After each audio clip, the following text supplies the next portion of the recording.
I always wanted to have the chance to design an organ of my own musical specification. Actually, that's not unusual. Most organists do want to do that at some point.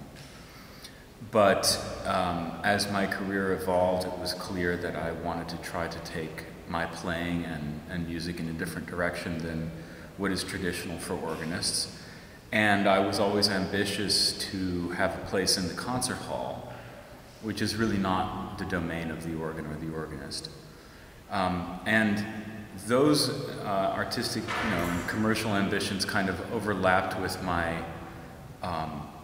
discovery or personal experience of the digital organ as it emerged, particularly in the US, in the years around 2000 to 2010 or so, which was a very important decade for the development of the digital organ in general, and also for the emergence of this company, Marshall & Ogletree. And it ended up sort of happening as the crossing of all of those paths together. Well, the organ itself only took about 9 months to build, but convincing people that it should be done and finding the money to do it took about, well, depending on how you count it, it took 12 to 14 years, I suppose, yeah.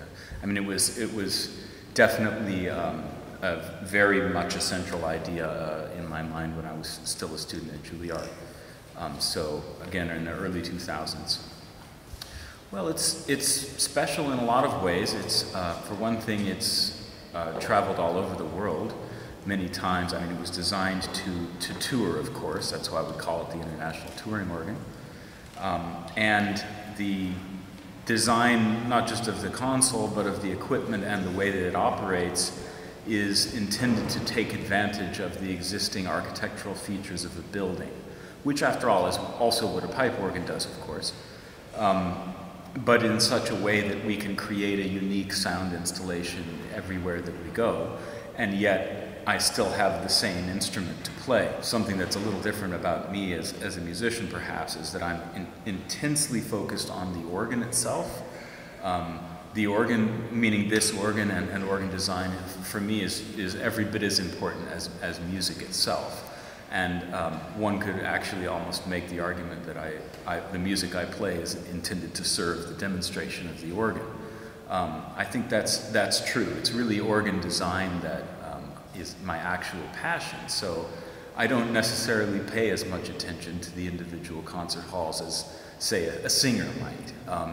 And nor do I necessarily remember all of them as well as it might be desired.